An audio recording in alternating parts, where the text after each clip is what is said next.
Hola, bienvenue sur ma chaîne où je vous dis tout sur les telenovelas. Je m'appelle Bella et aujourd'hui on se retrouve pour une nouvelle vidéo. Les telenovelas sont toujours très dramatiques mais certaines scènes se démarquent des autres et restent gravées dans nos mémoires. Aujourd'hui je vous présente les top 10 des scènes les plus choquantes des telenovelas.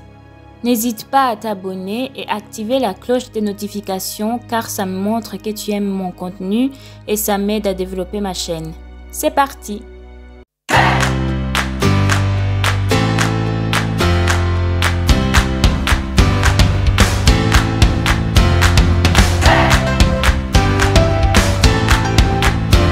Numéro 1.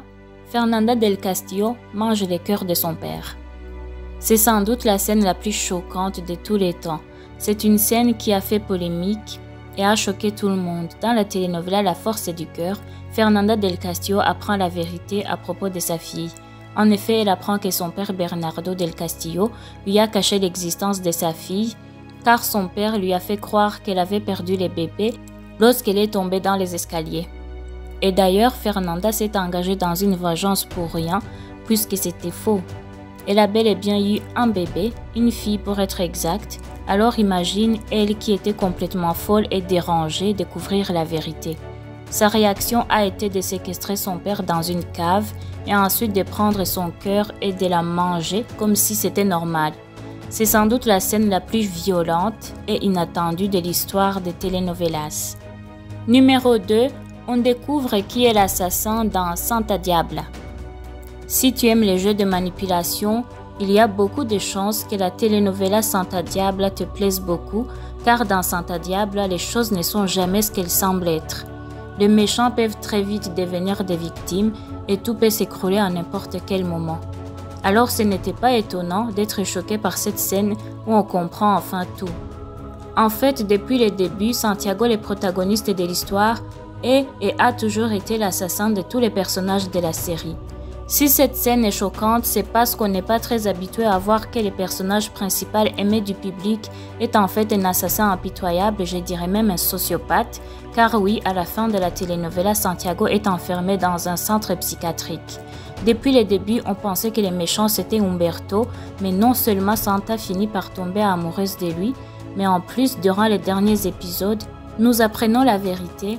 Nous apprenons que Santiago, celle qui semblait être la victime et le gentil de l'histoire, est en fait les grands méchants loups. Numéro 3. Gonzalo est en fait Iñaki et c'est lui l'assassin dans la maison d'à côté. Une des scènes les plus choquantes des telenovelas, c'est cette scène où Mathias est retenu en otage par Adolfo. Et là, Adolfo dit la vérité à Mathias. Il lui parle de son plan et il souligne que c'est Iñaki son frère qui est le cerveau de ses plans. Et comme si c'était pas suffisant, les soi-disant Iñaki fit une entrée spectaculaire et là c'est le choc pour Mathias ainsi que pour le spectateur. En fait, Gonzalo c'est Iñaki Mora, le frère d'Adolfo, et depuis le début c'est eux qui ont tout planifié, y compris le meurtre de presque tous les personnages de la telenovela. Numéro 4. Elisa est séquestrée par son oncle dans Portée disparue. En voilà une telenovela énigmatique où il faut vraiment suivre pour comprendre la psychologie des personnages. Cette telenovela pleine d'énigmes et de rebondissements nous raconte l'histoire de la vie de la famille Altamira qui est sur le point de changer à jamais.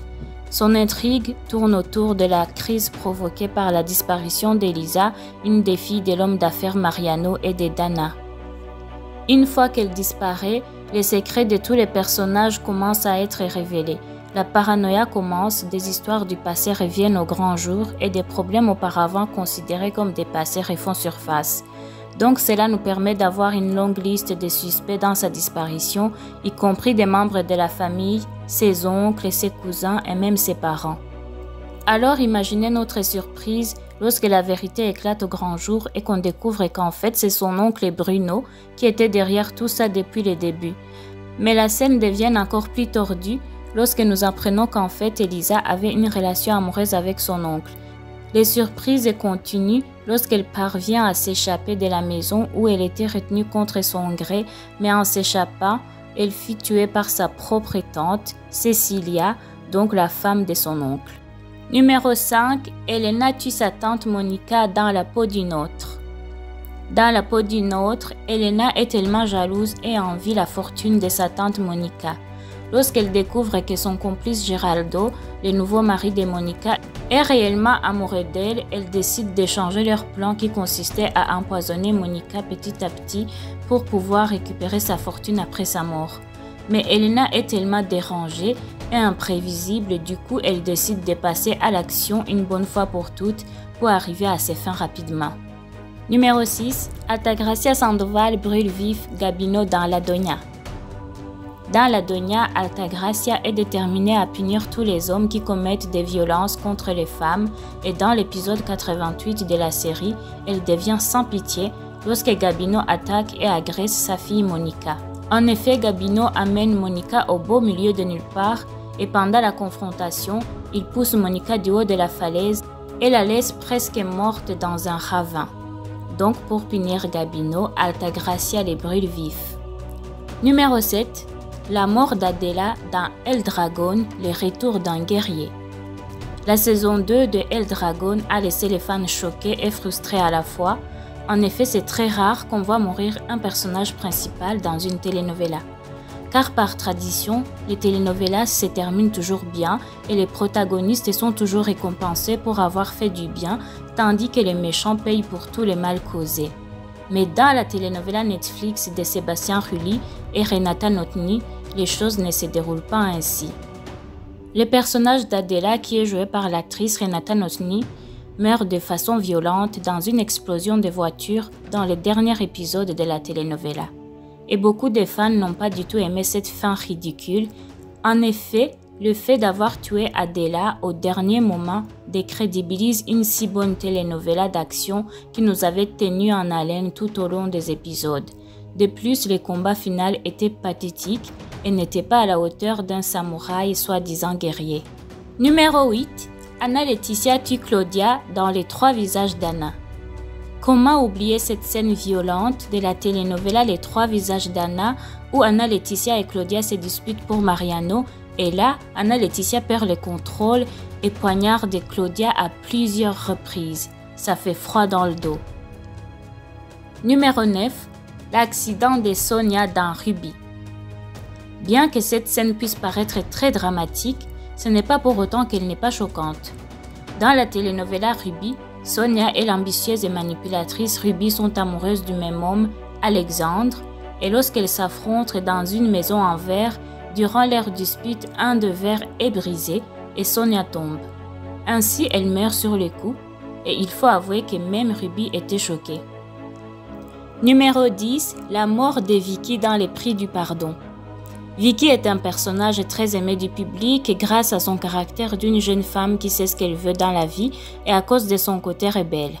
En effet, dans la famille Duran, on voit bien que Vicky est celle qui ressemble le plus à Lucia Duran et elle ne se laisse jamais faire.